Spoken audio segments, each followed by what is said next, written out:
मैं अरविंद बनवाल आप सभी दर्शकों को अपने YouTube channel study lead by Arvind sir के माध्यम से परिमेय संख्या से संबंधित टॉपिक बताने जा रहा हूँ। इसे आप ध्यान से समझें तथा इसमें जो भी कमियां हों उसे आप कमेंट करें और पूरा वीडियो देखने के बाद इसे लाइक करना न भूलें तथा साथ ही साथ शेयर और सब्सक्राइब अवश्य करें। तो परिमेय संख्या रेशनल नंबर, तो परिमेय संख्या किसे कहते हैं, सबसे पहले हम इसके बारे में अध्ययन करते हैं। तो परिमेय संख्या की परिभाषा कि वह संख्या जिसे p/q के रूप में लिखा जा सकता है परिमेय संख्या कहलाती है। अर्थात इसको दूसरे शब्दों में इस प्रकार भी हम कह सकते हैं कि वह संख्या जिसे अंश और हर के रूप में लिखा जा सकता है परिमेय संख्या कहलाती है, जबकि हर का मान कभी शून्य नहीं हो सकता, अर्थात q is not equal to 0। जैसे 1/2, 1/3, 2/3, 2/5, 3/4 and so on dash dash इत्यादि। तो परिमेय संख्या की परिभाषा हमारी हो जाएगी कि वह संख्या जिसे p/q के रूप में लिखा जा सकता है परिमेय संख्या कहलाती है, जबकि q is not equal to 0 अर्थात q का मान कभी शून्य नहीं हो सकता, अर्थात हर का मान कभी शून्य नहीं हो सकता। जैसे फॉर एग्जाम्पल 1/2, 1/3, 2/3, 2/5 इस प्रकार सभी भिन्नात्मक संख्याएं हमारी परिमेय संख्या के रूप में प्रस्तुत होती हैं, अर्थात परिमेय संख्या कहलाती है। अब ठीक उसी के विपरीत अपरिमेय संख्या, अपरिमेय संख्या इरेशनल नंबर, इरेशनल नंबर। तो परिभाषा हमारी अपरिमेय संख्या की वह संख्या जिसे p/q के रूप में नहीं लिखा जा सकता, वह संख्या जिसे अंश और हर के रूप में नहीं लिखा जा सकता अपरिमेय संख्या कहलाती है। जैसे √2, √3, √5, pi and so on dash dash इत्यादि। अर्थात कड़ी में 2, कड़ी में 3, कड़ी में 5, कड़ी में 7 ऐसी कड़ी की संख्याएं जिनका वर्गमूल पूर्णांक ज्ञात नहीं हो सकता, वे सभी संख्याएं अपरिमेय संख्याएं कहलाती हैं।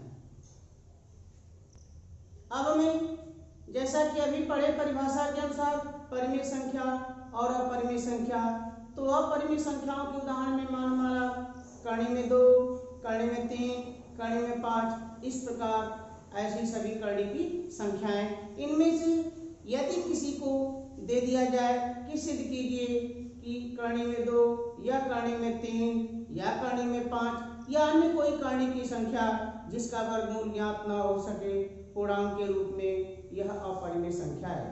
तो जैसा कि प्रश्न हमारा है कि सिद्ध कीजिए कि कड़ी में 5 अपरिमेय संख्या है। तो जब ऐसे प्रश्न दिए जाएं तो हम मान लेते हैं कि माना कड़ी में 5 एक परिमेय संख्या है। तो जब कड़ी में 5 एक परिमेय संख्या है तो परिमेय संख्या का नियम हम लागू करते हैं। तो परिमेय संख्या का नियम हमारा कि वह संख्या जिसे अंश और हर के रूप में अर्थात p/q के रूप में लिखा जा सकता है परिमेय संख्या कहलाती है। तो मान लेंगे कि माना कड़ी में 5 एक परिमेय संख्या है, कड़ी में 5 एक परिमेय संख्या है। अब चूंकि कड़ी में 5 को परिमेय संख्या मान लिया गया तो हम कह सकते हैं कि p/q इज इक्वल टू √5। अतः p/q बराबर कड़ी में 5। यदि हम तिर्यक गुणा कर दें तो p बराबर मान हमारा हो जाएगा √5 × q। मानते हैं समीकरण नंबर 1। अब क्योंकि p बराबर √5q है। अब हम दोनों पक्षों का वर्ग करते हैं, तो दोनों पक्षों का वर्ग करने पर, दोनों पक्षों का वर्ग करने पर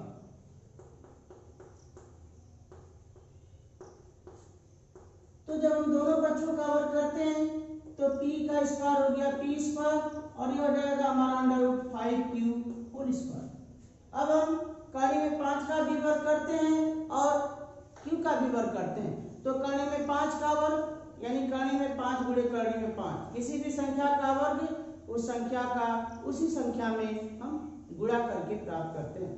तो कड़ी में 5 गुणे कड़ी में 5 का मान हमारा हो गया 5 और q का वर्ग यानी q स्क्वायर। तो यह मान हो जाएगा हमारा p square equal to 5q square. मान लेते हैं समीकरण नंबर 2।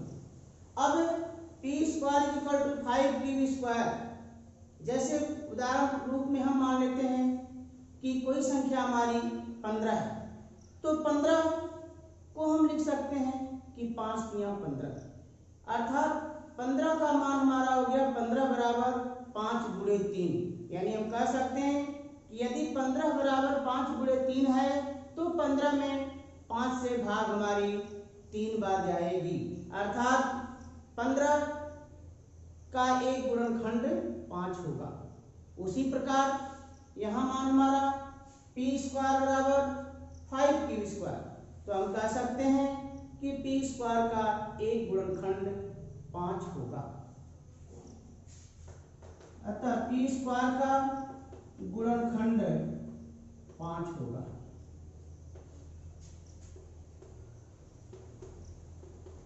अब जब किसी संख्या के वर्ग का गुणनखंड, किसी संख्या के वर्ग का गुणनखंड कोई अन्य संख्या प्राप्त होती है तो निश्चित रूप से उस संख्या का भी गुणनखंड वह अभिष्ट संख्या होती है। अर्थात p स्क्वायर का गुणनखंड जब 5 है तो p का भी गुणनखंड 5 होगा, अतः p का भी गुणनखंड 5 होगा। यानी जब p का गुणनखंड 5 होगा, जैसे कि हम मान लेते हैं कि 15 में 5 से भाग दी गई तो 3 बार भाग जाती है। उसी प्रकार यदि p में हम 5 से भाग देते हैं और हमारी भाग k बार जाती है, तो हम लिख सकते हैं, जैसे 15 को लिख सकते हैं 5 गुणे 3, उसी प्रकार जब p में 5 से भाग देकर q बार हम भाग ले जाते हैं तो p का मान हमारा 5k के बराबर प्राप्त होता है। अतः हम कह सकते हैं कि p इक्वल टू 5k, अतः p इक्वल टू, ये मान लेते हैं कि हमारा कि k बार भाग गई तो माना p इक्वल टू 5k।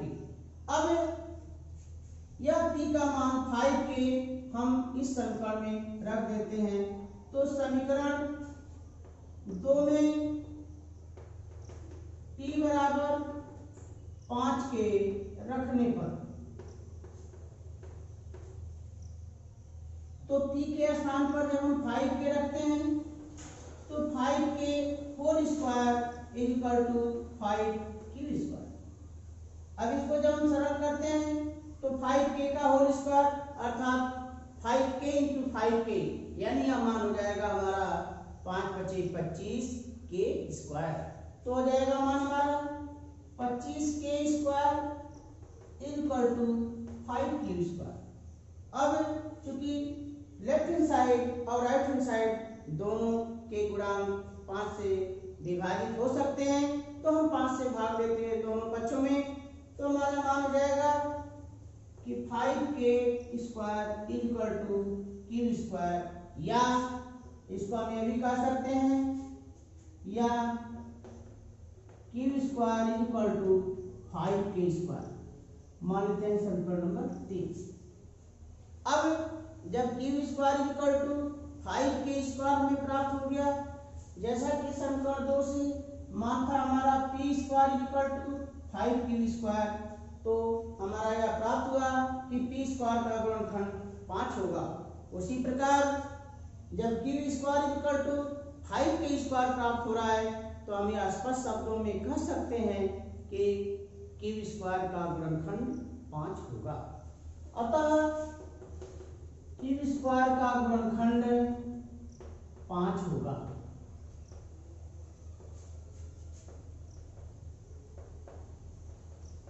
जब क्यू स्क्वायर का गुणनखंड 5 होगा तो क्यू का भी गुणनखंड 5 होगा। अतः क्यू का भी गुणनखंड 5 होगा।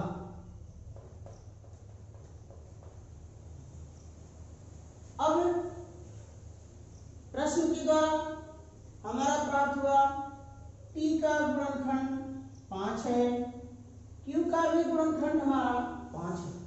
तो P और Q हम कह सकते हैं कि इस तर्क के अनुसार कि P और Q दोनों का गुणनखंड 5 होगा।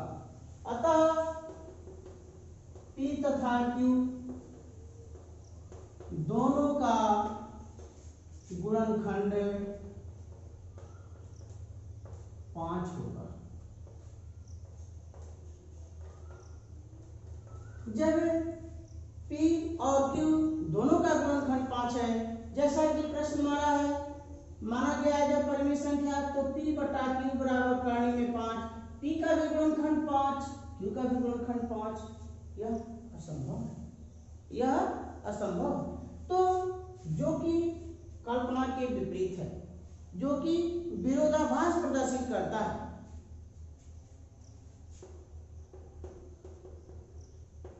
जो कि कल्पना के विपरीत है।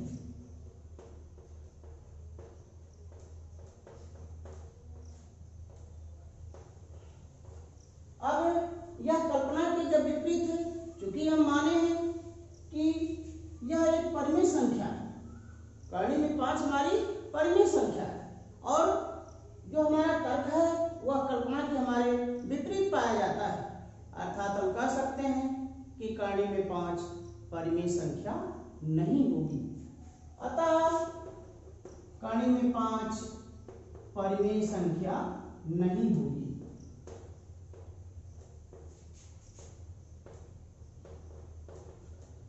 परिमेय संख्या नहीं होगी।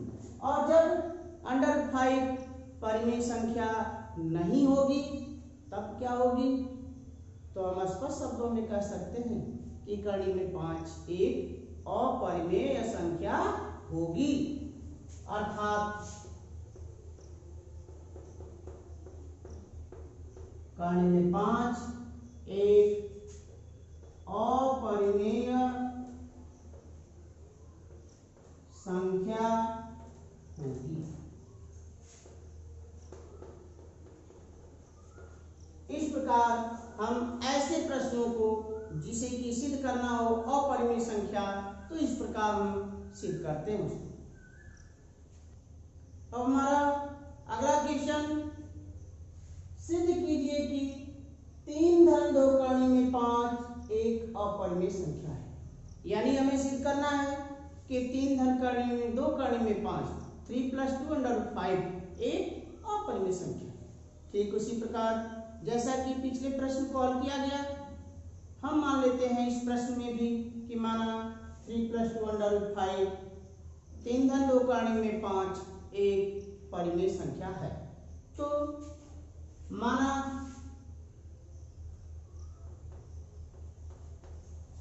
3 धन 2 कर्ण में 5 एक परिमेय संख्या है।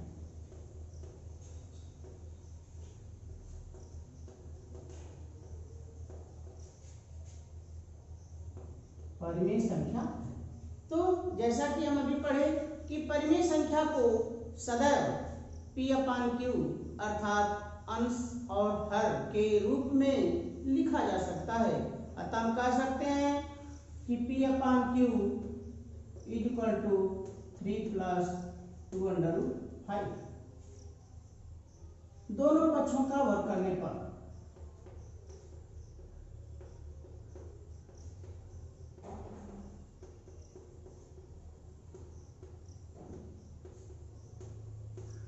यह आ जाएगा मान हमारा P square upon Q square equal to 3 plus 2/5 whole square. तो अब a plus B whole square, तो a plus B whole square का फार्मूला हमारा है कि a plus B whole square equal to a square plus B square plus 2ab, यानी a plus B whole square को हम इस फार्मूले की सहायता से सरल करते हैं। तो जहां a का मान हमारा 3 और b का मान है 2 कड़ी में 5, यानी a plus B whole square के फार्मूले से जब इसको हम सरल करते हैं तो यह आ जाएगा मान हमारा 3 square plus 2/5 whole square plus 2 into 3 into 2/5, तो 3 का वर्ग हमारा 9। अब 2 कड़ी में 5 का वर्ग, तो 2 कड़ी में 5 का वर्ग यानी 2 दूना के 4 और कड़ी में 5 का कड़ी में 5 में हम गुणा कर देंगे तो 5, अर्थात यह मान हो जाएगा हमारा 4 × 5 = 20, यानी हम कह सकते हैं कि 2 कड़ी में 5 का वर्ग हमारा 20 होगा। यह हो गया मान हमारा 20। अब यहाँ हम गुणा करते हैं तो 2 × 6 और पुनः 6 दूना के 12, यह मान हो जाएगा 12 कड़ी में 5। अब इसको हम सरल करते हैं, जोड़ते हैं, तो 20 और 9 यह हो गया हमारा 29 धन 12 कड़ी में 5, क्योंकि 29 के साथ 12 कड़ी में 5 केवल चिन्ह के साथ ही लिखा जा सकता है। क्यों? क्योंकि ये दोनों विजातीय संख्याएं हैं। 12 के साथ कड़ी में 5 लगा हुआ है, जबकि 29 के साथ में कड़ी में 5 नहीं है, अर्थात इन दोनों को केवल हम चिन्ह लगा करके लिख देंगे। अब चूंकि मान हमारा प्राप्त हो गया P square upon Q square बराबर 29 धन 12 कड़ी में 5, 29 धन 12 कड़ी में 5। अब परिमेय संख्याओं के गुण की सहायता से किसी भी परिमेय संख्या का वर्ग सदैव एक परिमेय संख्या होती है। किसी परिमेय संख्या को दूसरी परिमेय संख्या के साथ जब हम जोड़ते हैं अथवा घटाते हैं तो प्राप्त योगफल अथवा अंतर सदैव परिमेय संख्या प्राप्त होती है। किसी एक परिमेय संख्या का जब दूसरी परिमेय संख्या से हम भाग देते हैं तो प्राप्त भागफल भी एक परिमेय संख्या होती है। जब किसी एक संख्या का दूसरी संख्या के साथ गुणा किया जाता है तो प्राप्त गुणनफल भी एक परिमेय संख्या होती है। अतः हम कह सकते हैं कि इन गुणों के आधार पे जब हम यहाँ पे निरीक्षण करते हैं इस प्रश्न को तो मान हमारा एक परिमेय संख्या प्राप्त होना चाहिए। तो चूंकि 29 हमारी परिमेय संख्या है, 12 के साथ कड़ी में 5 लगा है तो 12 कड़ी में 5 यह परिमेय संख्या नहीं हो सकती। तो जब परिमेय संख्या नहीं हो सकती तो हम कह सकते हैं यह प्राप्त मान हमारी कल्पना के विपरीत है। जब हमारी कल्पना के विपरीत है तो हम कह सकते हैं कि यह परिमेय संख्या नहीं होगी, अर्थात अपरिमेय संख्या ही होगी। तो लिखेंगे जो कि अपरिमेय संख्या है, जो कि अपरिमेय संख्या है, क्योंकि किसी परिमेय संख्या का वर्ग किसी परिमेय संख्या का वर्ग सदैव परिमेय संख्या होती है।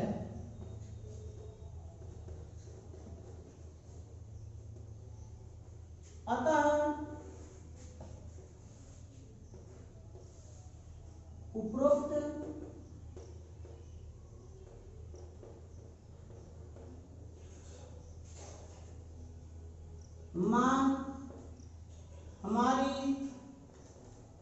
कल्पना के विपरीत प्राप्त होता है। कल्पना के विपरीत प्राप्त होता है, अतः 3 धन 2 काणी में 5 परिमेय संख्या नहीं होगी। अतः 3 धन 2 काणी में 5 परिमेय संख्या नहीं होगी।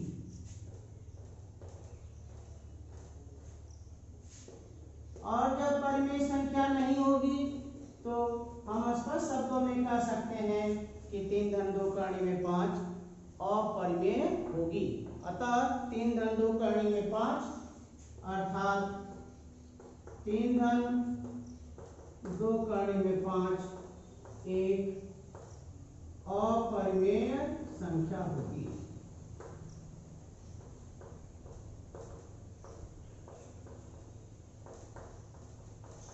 अपरिमेय संख्या होगी। इस प्रकार किसी दी गई संख्या को यह हमें सिद्ध करना है कि यह अपरिमेय संख्या है, तो हम पहले मान लेते हैं कि माना यह परिमेय संख्या है। परिमेय संख्या का गुण उस पर हम लागू करते हैं कि चूंकि परिमेय संख्या को अंश और हर के रूप में लिखा जा सकता है। यदि प्राप्त मान परिमेय संख्या के रूप में प्राप्त होता है तो हम कह सकते हैं कि वह परिमेय संख्या होगी, अन्यथा हम कहेंगे कि यह हमारी कल्पना के विपरीत है, अर्थात जिसे हम परिमेय माने थे वह परिमेय नहीं होगा, अर्थात अपरिमेय होगा। इस प्रकार से हम सिद्ध करते हैं।